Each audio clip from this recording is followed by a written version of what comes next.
This was a big problem for Spurs for the whole game, and unfortunately, Thomas Frank got his tactics wrong. In this video, I'm going to do a little bit of a dive into what went wrong against Bayern Munich when we got battered 4-0, and really just highlight what we're missing in this Tottenham team. So let me just point out the glaring obvious. We conceded 4 goals. 3 of them were absolutely stunning. All right, Kane's first one was offside, and he also skied a penalty, but we just were not good at all in this game. Now, we opted for a very low block against Bayern Munich, which I get it. They are a very good team. You probably want to be a little bit more defensive, but unfortunately, we were doing it too much. And this was a prime example of why it was an issue. Let me take you back a couple of steps. This ball started with Kingsley Coman on the right-hand side. You can see him over here. He started out here. He took on Spence, delivered the ball into the middle to Lima, I'm pretty sure that is, who in the next instance manages to cut it back. It squeezes his way through Kane and Palhinha, and then just look what's waiting on the edge of the area. 1,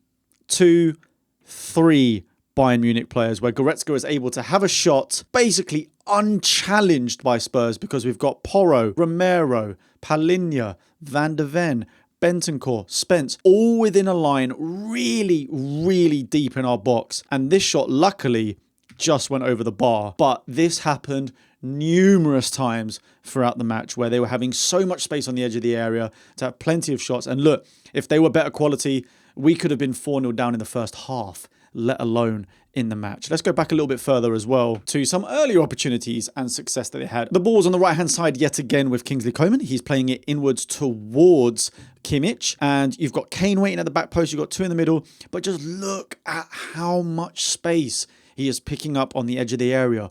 All of our defense and defensive midfielders are pretty much inside the box. And then for this chance, he basically dinks the ball to the back post. I think we're lucky here that Porro did well to sort of clear this, but this is just one example of many where in those sort of little spaces, those little pockets, they were just whipping balls to the back post. Elise was just phenomenal at doing this throughout the whole match. We made some good few clearances, but there's no doubt we were under the cosh for a lot of these moments. Now this one, we had Bayern Munich had a corner. Look how deep everyone is.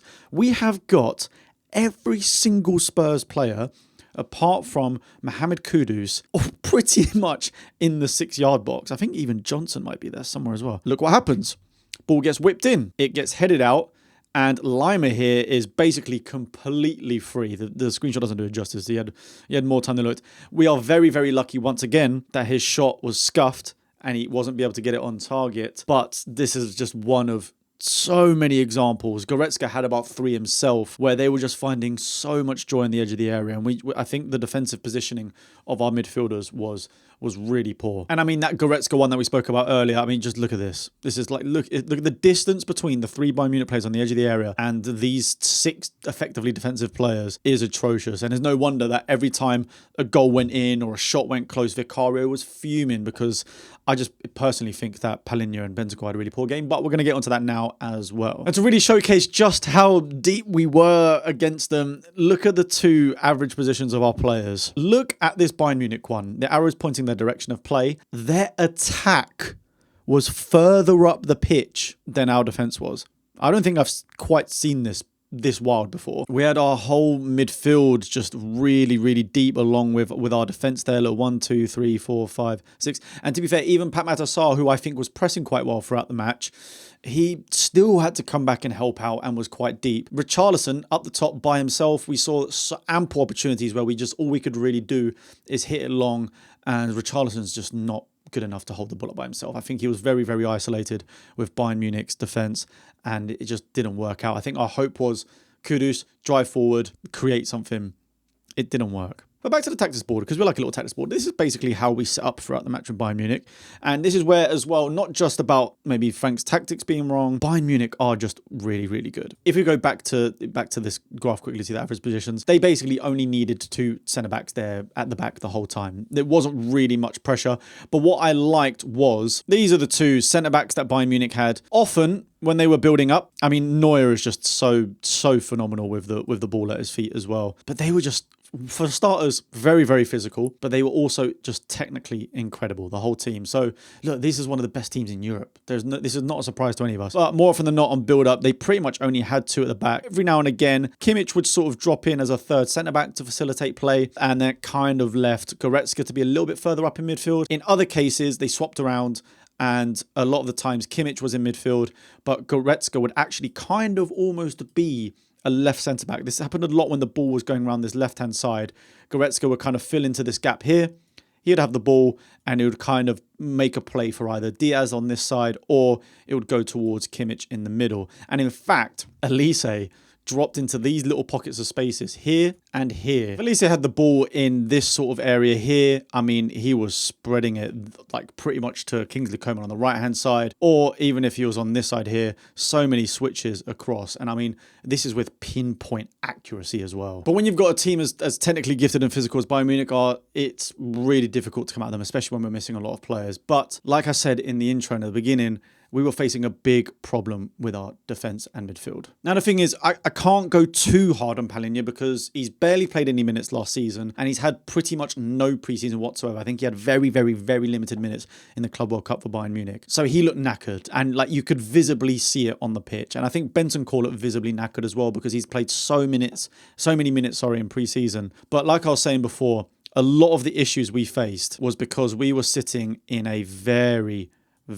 deep low block, as we saw here. I mean, you basically had Bentancur and Palhinha filling in at the back here. Johnson and Kudus, I mean, Kudus they kind of still stayed out wide a little bit. And the problem is, you had Sarr came back a bit, but as we saw in those screenshots earlier, we kind of defended like this for a lot of the time, especially when Kingsley Coman or Diaz had the ball out wide in these positions. This is how we defended our box, and it was just really poor, if I'm being honest with you. Anytime the ball got out wide towards Diaz here, say, there were just Bayern Munich players lining up on the edge of the area. And obviously, I mean, you had Harry Kane sort of occupying the defence to kind of keep them busy whilst the midfielders had a bit more space on the edge of the area. But yeah, I think Goretzka, Lima, Kimmich, Elise, they had so much joy getting the ball in these sort of areas to have shots. And I mean, luckily, Vicario saved a few.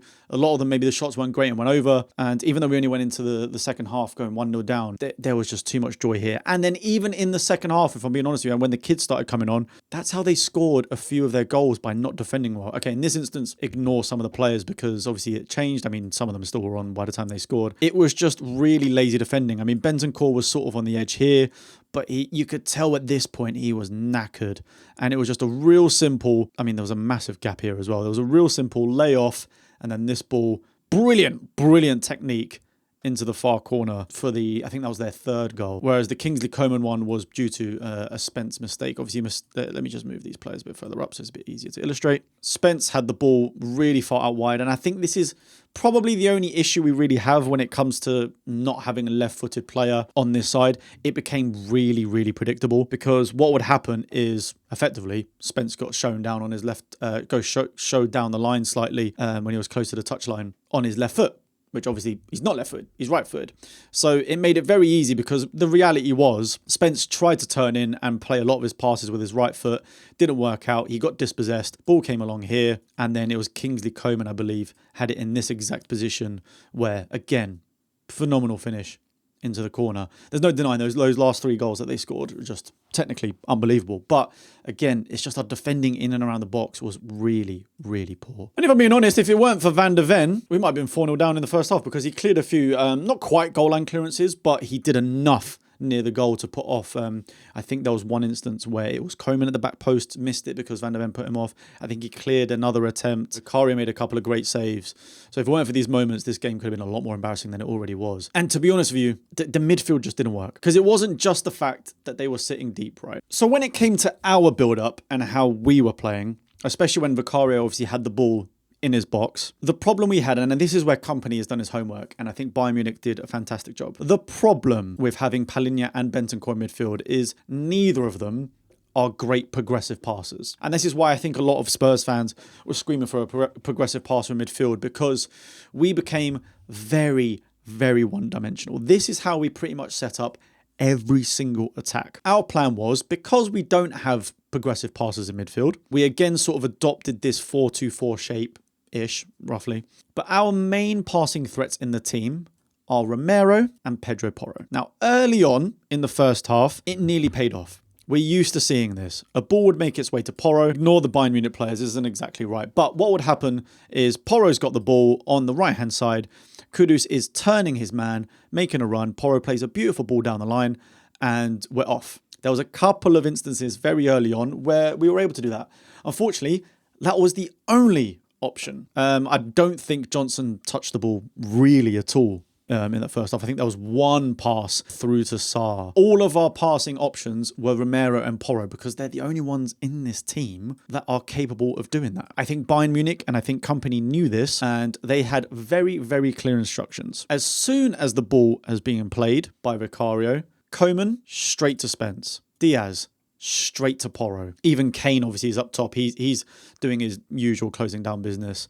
It just felt like everywhere we were looking, it was just Bayern Munich players everywhere. And you can see that from the graph we showed earlier. They only needed 2 at the back. Look at this. 4 up front, pressing really high. Basically 4 in midfield against our players. This is pretty much how Bayern Munich pressed us. It was aggressive. They were extremely physical.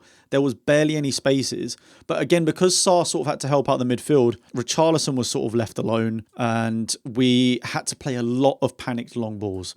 A lot of panic long balls to Richarlison, who couldn't really get it under control, and Bayern Munich picked up the ball and they went again. Like I said, the problem is when you're only passing outlets to these 2 here, or even Spence to a degree if he's progressing on the left-hand side, they were so aggressive at getting Diaz out to Porro and Koeman out to Spence just to stop any sort of attack from Spurs. It just made for wayward passes, or maybe the odd one would make its way through to Kudus, but because we were under so much pressure, it made passing out very difficult. And because Palinha's not fantastic on the ball, Bentancur is a little bit more of a ball carrier, but when you've got surrounded by players, it was so difficult for us to play out the back. And it just made progressing up the pitch extremely difficult, which is a tough problem to fix. Arguably, you need someone of Palinha's ability in terms of like his strength and physicality in midfield against these tough teams, because at the end of the day, we will be sitting back a lot. They're going to be onto us heavily. You want strength there. I think unfortunately in this match, he was just not match fit.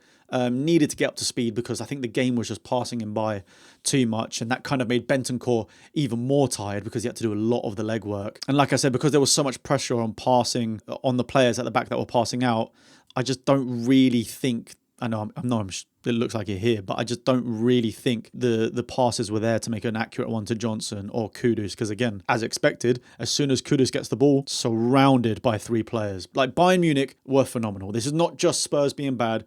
Bayern Munich, bearing in mind, I think it's only their second preseason game, was so good at putting us under pressure, but we didn't help ourselves. Well, I think we needed to have a little bit more foresight to have the likes of Bentancur and Palinha maybe actually stepping up a little bit and watching the edge of the area, and Vicario was fuming. I do think it's something we'll fix, for sure. I think once Palinha's had more minutes in his legs, I think once Bentancur's had a bit of a rest, maybe Bergvall has a few more minutes there, maybe Sarr's playing a bit deeper, but I can't help but think without the number 10, it's just making our lives a lot more difficult. Without a number 10, or even a more defensive deep line playmaker that's able to pass at the back, we've limited ourselves so much. I know I've said it time and time again, but we're relying on Porro, Romero to create pretty much all of our transitions. When you've got a team as smart as Bayern Munich, always showing Spence on his left foot, closing down Porro so he can't make that long ball over. And let's not even forget the fact that Romero probably shouldn't have been on the pitch because he had about 4 different yellow card instances, but because it was a friendly, it wasn't given. I just think out of possession, which we were for most of the game, the setup was all wrong. And it kind of just stemmed from the fact that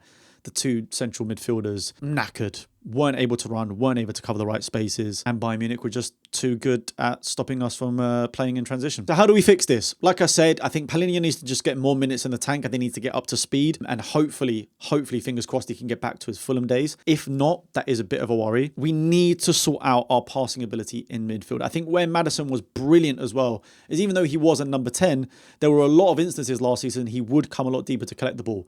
Then you have another passing option in midfield.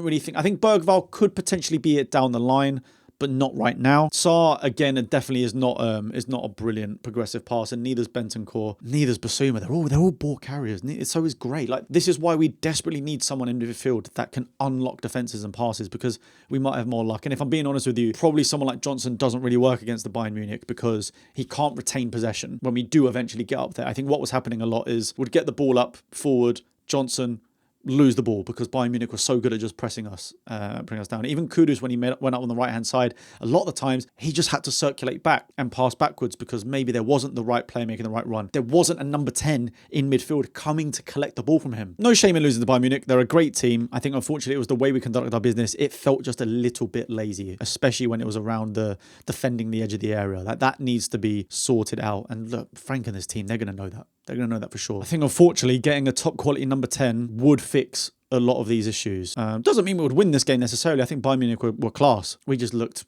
so lackluster and so out of energy and so tired. That's not going to run in the Champions League, especially when we're going to have to play twice a week. Hope that all makes sense. Hope you enjoyed this video and this little breakdown as to how Bayern Munich destroyed us and what we need to fix at Spurs. Let me know in the comment section down below who you would want to sign in that number 10 position, because I think it's just so key for us right now. And with the Super Cup only for now 5 days away, let me know what would be your starting lineup in that match. Don't forget to like and subscribe. I'll see you guys next time. Peace.